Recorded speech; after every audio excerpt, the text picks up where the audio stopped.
রাত ১২টায় দুই ভাই বোন মিলে কী বানিয়ে খেলাম সেসব মিলিয়ে থাকছে আজকের এই ভিডিওটা। হ্যালো এভরিওয়ান, আসসালামু আলাইকুম। Welcome to my another new blog video. আশা করছি যে যেখান থেকে ভিডিওটা দেখছেন সবাই আলহামদুলিল্লাহ খুব ভালো আছেন। ভিডিওটা ভালো লাগলে স্কিপ না করে সম্পূর্ণ ভিডিওটা দেখবেন।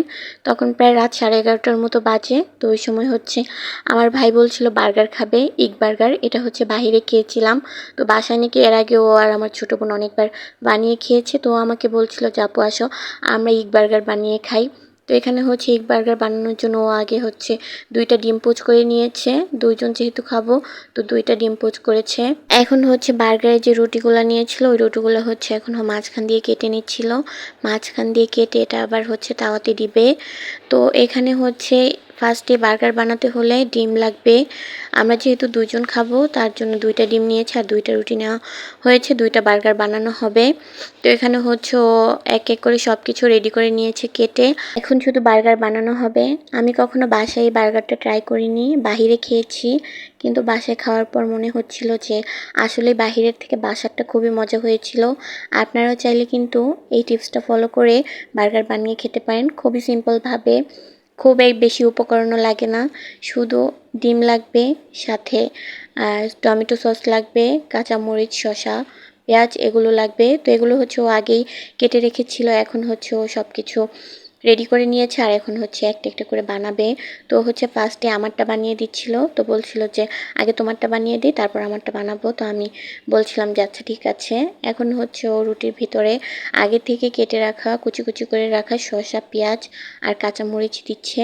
তারপর দিবে হচ্ছে টমেটো সস। টমেটো সস না দিয়ে ও ডিম দিয়ে দিয়েছে। তারপর মনে হয়েছে যে ও টমেটো সস দেয়নি।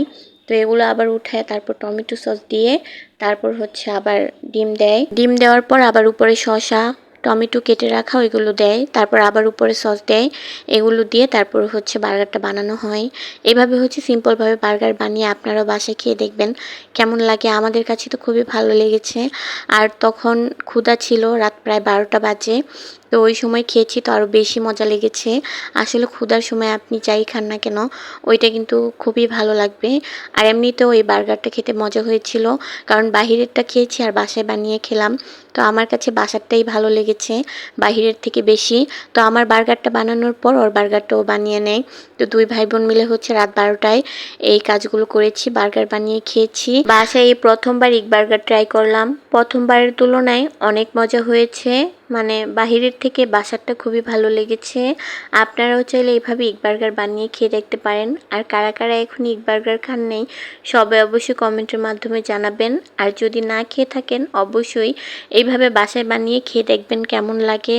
তো বার্গারটা বানানো কেমন হয়েছে অবশ্যই সবাই কমেন্টের মাধ্যমে জানাবেন। আজকের ভিডিওটা এই পর্যন্তই। সবাই ভালো থাকবেন, সুস্থ থাকবেন। আর আমার এই ভিডিওটা ভালো লাগলে অবশ্যই সবাই লাইক, কমেন্ট, শেয়ার করে দিবেন।